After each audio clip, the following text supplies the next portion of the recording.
김상조 위원장을 임명했고요. 그러면서 이렇게 얘기했습니다.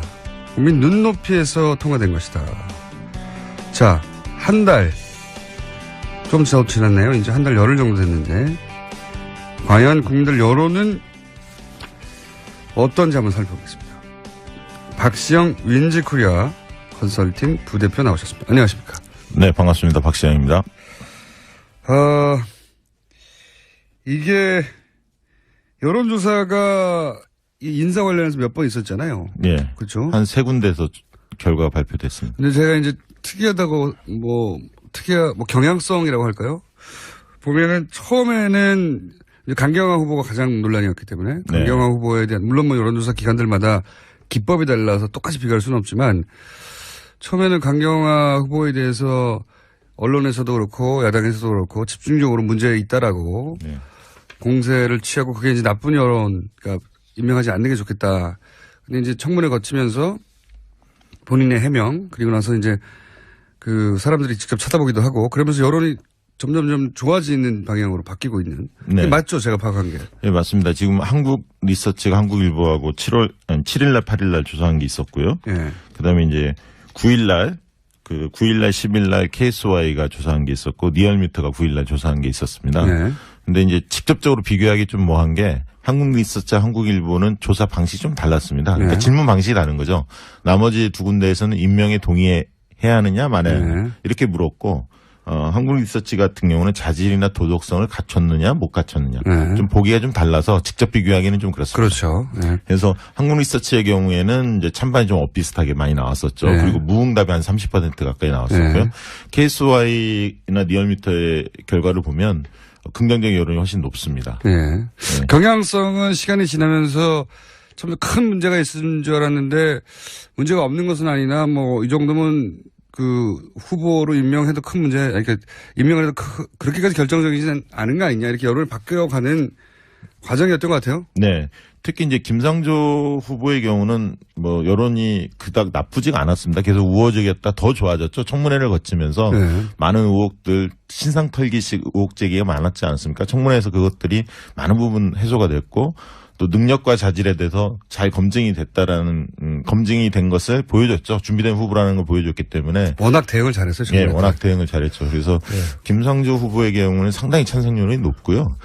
다만 이제 강경화 후보의 경우에는 청문회에서 본인이 가지고 있는 걸 다 보여주진 못했죠. 예, 그러다 보니까 논란이 계속 좀 지속이 됐는데 위안부 할머니들, 피해자 할머니들의 지지선언 그리고 전직 외교부 장관들의 지지선언 이런 것들이 좀 잇따르면서 외교부 노조 지지선언 예, 그리고 실질적으로 굉장히 파격적인 인사 아닙니까? 예, 이런 그런 상징성도 있고 무엇보다 이렇게 후보들이 대응한 것도 있고요. 두 번째는 야당의 책임도 큽니다. 그래요. 야당에서 반대를 위한 반대한다. 이런 어떤 인식들이 강하기 때문에. 그 야당의 짜증난 거죠. 전략적 전술적 실패예요. 그렇죠. 뭐 이번에도 저는 이제 자유한국당이 혹은 바른정당이 뭐 꼭 그 당의 공식 입장이어서 그런지 모르겠는데 어쨌든 현재 언론을 통해서 드러난 반대의 어떤 명분, 워딩이 독재 이런 거 등장하잖아요. 네, 그렇죠. 이게 공감대를 얻어낼 수가 없거든요. 네. 그리고 지금 잘 아시겠지만 인수위 없는 상황에서 한 달을 막 지났는데 허니문 기간이고 대통령 지도 역대 최고치를 기록하고 있습니다. 이런 세 가지 요소가 있는 거죠. 대통령에 대한 전폭적 지지 흐름, 야당에 대한 태도에 대한 못마땅함, 그리고 후보자가 청문회에서 보여준 어떤 모습들, 그리고 그 뒤에 지지선언이 잇따른 어떤 이런 것들이 맞물리면서 지금 긍정적인 여론이 상당히 높아지고 있습니다. 여론이 개선돼 있는 거죠. 그리고 또 한 가지는 이제 굉장히 과거와는 유권자 그 패턴이, 그 행동 패턴이 달라진 것이 어떤 특정 정치 상황에 대해서 아무래도 이제 최근에 촛불을 겪고 그리고 본인들의 힘으로 직접 대통령을 탄핵하고 그리고 새로운 대통령을 탄생시키기까지 이 과정 전체를 본인들이 직접 매일매일 지켜봤잖아요. 참여도 엄청나게 높아요. 그래서 청문회 영상을 당일날 바로 보지 못하더라도 나중에라도 찾아보는 사람들이 엄청나게 늘어났습니다. 그렇죠. 그러다 보니까 확인하는 거예요, 본인이 직접. 예전에는 언론에서 논란이 크게 됐다, 문제가 됐다고 하면 그렇게 받아들이고 끝났는데 지금은 직접 확인하거든요. 뭐 이 정도면 아니지 않아? 그러면서 여론이 개선되어 가는 부분도 좀 있습니다. 그렇죠. 이게 정치 효능감이라고 하는데요. 내가 참여했을 때 세상이 어떻게 바뀔 수 있다라는 그런 확신들이 굉장히 중요한데 그게 이제 촛불시에서 보여줬고요. 또 대통령 선거에서 그분들이 정권 교체를 바랬기 때문에 그것들을 확인하면서 지금 이제 정치에 대한 관심 같은 경우 굉장히 높아져 그렇죠. 있습니다. 내가 움직이면 실제 바뀔 수 있다는 네. 증거를 최근 거의 7, 8개월간 연속으로 봤기 때문에 네. 사람들이 예를 들어 시정연설의 동영상을 찾아본다는 건 과거에 상상할 수 없었어요. 그거 왜 봅니까? 뭐하러 봐요? 예. 했겠거니 했지. 근데 지금은 그런 영상 계속 찾아보거든요. 그렇죠. 그러면서 이때 이 말은 내가 동의가 안 되네 혹은 이거는 굉장히 잘했네 이러면서 언론을 통해서 간접 정보를 얻는 게 아니라 다이렉트로 정보를 취득해가지고 자기가 평가를 내려요. 그렇죠. 그리고 그런 사람 숫자가 많습니다. 아주. 네. 그리고 특히 이제 거기에는 대통령이 5.18 메시지부터 시작해서 현충일 때 그 메시지도 굉장히 감동적이었고요. 그런 어떤 과정들을 겪으면서 이 놓치고 있으면 주변 사람들 이야기하다가 뒤처지는 느낌이 들기 때문에. 그러니까요. 예. 관심 많이 갖고 과거에 있죠. 연예 정보 소비하듯이 네. 이 정치적 이슈들을 소비하기 시작한 유권자층이 엄청나게 많습니다. 이 변화된 환경을 미디어가 못 따라가고 있어요. 그렇죠. 예. 그래서 미디어들은 과거하고 비슷한 양상으로 보도를 하는데 성이 안 차는 거예요. 사람들이. 그래서 네. 요즘 미디어도 욕을 많이 먹고 있다. 예. 발언 조심해야 합니다. 체크해서. 예. 자, 전반적으로 그러면 한 달 취임부터 지금까지 한 달 한 열흘 가까이 지난 동안에 문재인 정부에 대한 지지율의 어떤 변화랄까요? 이건 어떻습니까? 국정 지지도는 크게 변화한 것 같지는 않아요. 갤럽에서 조사가 뭐 84, 82 계속 그렇게 나오지 않습니까? 그다음에 이제 리얼미터나 이런 데에서는 79까지도 나왔고 또 KSY는 89%까지도 89는 정상적이지 않아요, 이거. 예, 굉장히 아무튼 역대 최고치를 기록하고 있는데 아무래도 이제 이 청문회 이 과정을 통해서 이제 어쨌든 김상조 임명을 강행했고 또 강경화 내정자 후보자의 경우에도 강행할 그 뜻이 있음을 그 표명을 분명히 했고 했죠. 분명히 했고 금주내에 아마 처리할 가능성이 있어 보이죠. 그렇다면 이제 상당히 야당과의 냉각기는 불가피하고 대치전선이 굉장히 가파를 텐데요. 일부 조정은 조금 있을 수는 있습니다. 그러다 보면 다만 이제 민주당 지지도 워낙 높기 때문에 50%를 넘어가고 있기 때문에 쉽게 그 국정 지지도 또한 일부 조정은 있겠지만 급격하게 빠지지는 않을 것 같고요. 특히 6월 말에 있는 그 한미 정상회담 그런 경우에는 정상회담의 경우에는 잘 치르면 지지도 오르게 돼 있습니다. 거의 모든 정상회담은 플러스 요인이죠. 예, 플러스 박근혜 요인이죠. 전 대통령도 항상 그랬어요. 네, 특히 또 대통령 물론이고 강경화 장관이 지명이 됐을 경우에 어떤 활동을 하느냐에 따라서 굉장히 또 우호적 정서가 형성될 수 있기 때문에 그건 그런 측면들을 여러 가지 고려했을 때 6월 말까지 지지도가 크게 출렁일 가능성은 없다. 소폭 하락 내지 뭐 정체 이렇게 될 것 같습니다. 유지된다고 봐야겠죠. 정체보다는. 예. 6월 말에 근데 또 정상회담이 있으니 뭐 약간 소폭 하락했다 하더라도 다시 많이 할 것 같고. 네. 그러면 사실 대통령이 취임하고 나서 한 달 이내에 이런 인사 문제를 거치면서 보통 지지율이 추락하기 시작하거든요. 그렇죠. 과거의 전례를 네네. 보자면. 그래서 야당들이 그렇게 이제 그 인사들을 못 잡아먹어서 안달인 거예요. 거기서 대통령을 직접 타격할 수는 없지만 대통령이 그 지명한 사람들의 하자들을 찾아내고 그것이 봐라 정권 자체가 이렇게 하자가 있다. 네. 이렇게 이미지가 연결되는 게 지난 민주당 야당 시절에서도의 전략이었고 그게 네. 뭐 적절히 성공했었어요. 과거에. 이번에 왜 안 통하는 걸까요? 잘. 그러니까 지금 이제 대선이 끝난 지 한 달밖에 되지 않았습니까? 네. 안 되지 않았습니까? 그리고 대선에 대해서 격차 굉장히 컸잖아요. 네. 사실. 그런데 야당의 모습을 보면 어떤 당 내부의 그 분란의 소지를 차단하고 이완된 지지층을 결속시키기 위해서 대통령의 정부 여당을 때리는 거거든요, 사실은. 그 임진왜란인데 일본에서 내부에 문제가 있을 때 예. 이제 그러다 보니까 국민들이 볼 땐 지금 좀 반성하고 쇄신 작업을 해야 할 때인데 야당을 볼 때는 그런 모습이 좀 안 보인다는 거죠. 사실 이제 그러다 보니까 야당에 대해서 어떤 아까 얘기했던 인사 문제에 대해서 전략도 좀 잘못됐죠. 모두 반대하는 느낌이 들지 않았습니까? 모조리 다 환자는. 예. 그러다 보니까 발목 잡기로 비춰진 측면도 있고요. 이러다 보니까 국민들이 볼 때는 지금은 문재인 대통령한테 좀 힘을 실어줘야 할 때가 아닌가 이렇게 좀 보고 있는 것 같습니다. 저는 야당이 이게 그 독재 얘기 나오면서 이게 너무 게으른 워딩이다라고 생각했는데 야당의 힘은 사실 여론이거든요. 그렇죠. 예.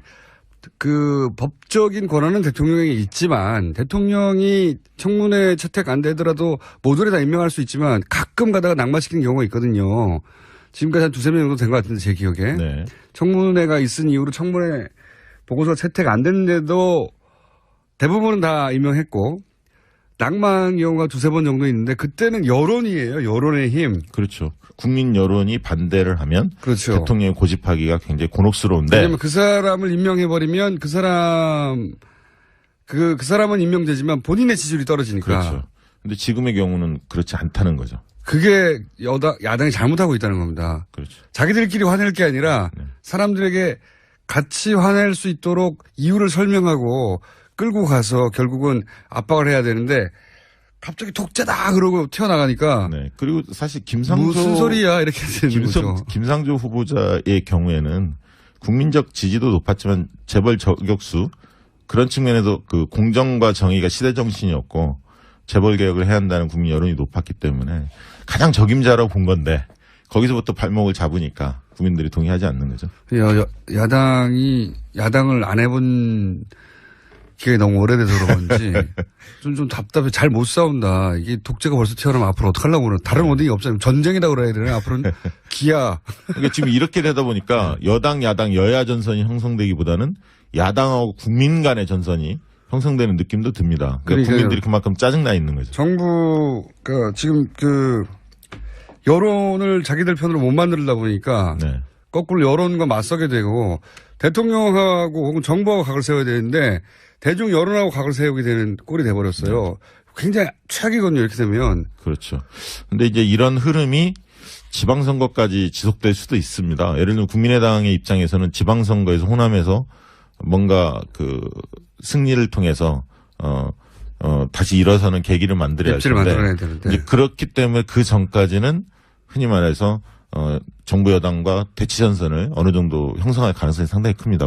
부분적으로는 협치도 하겠지만 근데 이 협치라는 게 대통령만 노력한다 되는 게 아니지 않습니까? 야당도 받아들일 자세가 필요한데 그런 점에서는 아무튼 뭐 한두 달 내에는 상당히 냉각기가 불가피하다 이렇게 보입니다. 시간이 없어서 너무 짧으네. 아까 원포인트 번개불이 너무 길어지는 바람에 시간이 확 줄어드는데 자유한국당 홍준표 대표 되나요? 될 것 같은데요? 요거 이제 그러면 검증하는 것으로. 됩니까? 될 것 같습니다. 박시영 윈지코리아 컨설팅 부대표였습니다. 입장이어서 그런지 모르겠는데 어쨌든 현재 언론을 통해서 드러난 반대의 어떤 명분, 워딩이 독재 이런 거 등장하잖아요. 네, 그렇죠. 이게 공감대를 얻어낼 수가 없거든요. 네, 그리고 지금 잘 아시겠지만 인수위 없는 상황에서 한 달을 막 지났는데 허니문 기간이고 대통령 지도 역대 최고치를 기록하고 있습니다. 이런 세 가지 요소가 있는 거죠. 대통령에 대한 전폭적 지지 흐름, 야당에 대한 태도에 대한 못마땅함, 그리고 후보자가 청문회에서 보여준 어떤 모습들, 그리고 그 뒤에 지지선언이 잇따른 어떤 이런 것들이 맞물리면서 지금 긍정적인 여론이 상당히 높아지고 있습니다. 여론이 개선돼 있는 거죠. 그리고 또 한 가지는 이제 굉장히 과거와는 유권자 패턴이 행동 패턴이 달라진 것이 어떤 특정 정치 상황에 대해서 아무래도 이제 최근에 촛불을 겪고 그리고 네. 본인들의 힘으로 직접 대통령을 탄핵하고 그리고 새로운 대통령을 탄생시키기까지 이 과정 전체를 본인들이 직접 매일매일 지켜봤잖아요. 네. 참여도. 네. 어때요? 네.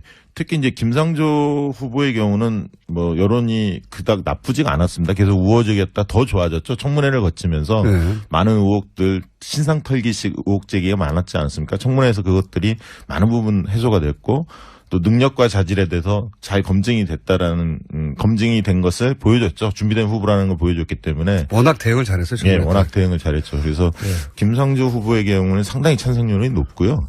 다만 이제 강경화 후보의 경우에는 청문회에서 본인이 가지고 있는 걸 다 보여주진 못했죠. 네. 예, 그러다 보니까 논란이 계속 좀 지속이 됐는데 위안부 할머니들, 피해자 할머니들의 지지선언 그리고 전직 외교부 장관들의 지지선언 이런 것들이 좀 외교부 잇따르면서 노조 지지선언. 예, 그리고 실질적으로 굉장히 파격적인 인사 아닙니까? 예, 이런 그런 상징성도 있고 무엇보다 이렇게 후보들이 대응한 것도 있고요. 두 번째는 야당의 책임도 큽니다. 그래요. 야당에서 반대를 위한 반대한다. 이런 어떤 인식들이 강하기 그 때문에 야당의 좀 짜증난 거죠. 전략적 전술적 실패예요. 그렇죠.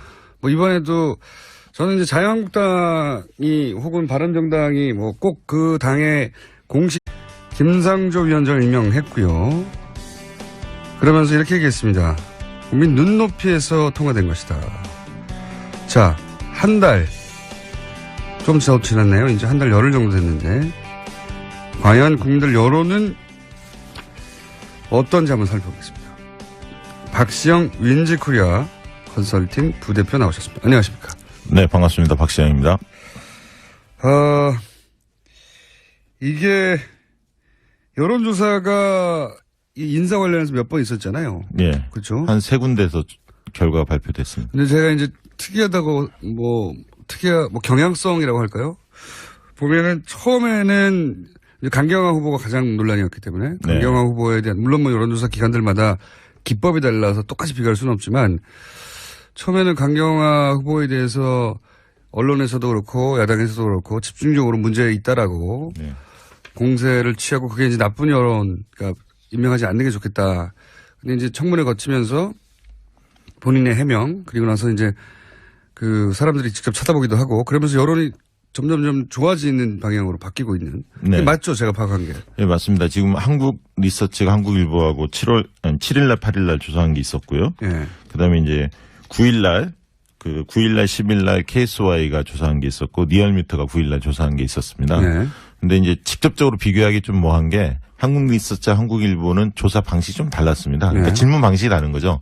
나머지 두 군데에서는 임명에 동의해야 하느냐 말아야 하느냐 네. 이렇게 물었고 한국 리서치 같은 경우는 자질이나 도덕성을 갖췄느냐 못 갖췄느냐 네. 좀 보기가 좀 달라서 직접 비교하기는 좀 그렇습니다. 그렇죠. 네. 그래서 한국 리서치의 경우에는 이제 찬반이 좀 엇비슷하게 많이 나왔었죠. 네. 그리고 무응답이 한 30% 가까이 나왔었고요. 네. KSY나 리얼미터의 결과를 보면 긍정적 여론이 훨씬 높습니다. 네. 경향성은 시간이 지나면서 좀 더 큰 문제가 있는 줄 알았는데 문제가 없는 것은 아니나 뭐 이 정도면 그 후보로 임명해도 큰 문제, 그러니까 임명을 해도 그렇게까지 결정적이지는 않은 거 아니냐 이렇게 여론을 바뀌어가는 과정이었던 것 같아요. 엄청나게 높아요. 그래서 청문회 영상을 당일날 바로 보지 못하더라도 나중에라도 찾아보는 사람들이 엄청나게 늘어났습니다. 그렇죠. 그러다 보니까 확인하는 거예요, 본인이 직접. 네. 예전에는 언론에서 논란이 크게 됐다, 문제가 됐다고 하면 그렇게 받아들이고 끝났는데 지금은 직접 확인하거든요. 그렇죠. 뭐 이 정도면 아니지 않아? 그러면서 여론이 개선되어 가는 부분도 좀 있습니다. 그렇죠. 네. 이게 정치 효능감이라고 하는데요. 내가 참여했을 때 세상이 어떻게 바뀔 수 있다라는 그런 확신들이 굉장히 중요한데 그게 이제 촛불시에서 보여줬고요. 또 대통령 선거에서 그분들이 정권 교체를 바랬기 때문에 그것들을 확인하면서 지금 이제 정치에 대한 관심 같은 경우 굉장히 높아져 그렇죠. 있습니다. 내가 움직이면 실제 바뀔 수 있다는 네. 증거를 최근 거의 7, 8개월간 연속으로 봤기 때문에 사람들이 예를 들어 시정연설의 동영상을 찾아본다는 건 과거에 상상할 수 없었어요. 그거 왜 봅니까? 뭐하러 봐요? 예. 했겠거니 했지. 근데 지금은 그런 영상 계속 찾아보거든요. 그렇죠. 그러면서 이때 이 말은 내가 동의가 안 되네 혹은 이거는 굉장히 잘했네 이러면서 언론을 통해서 간접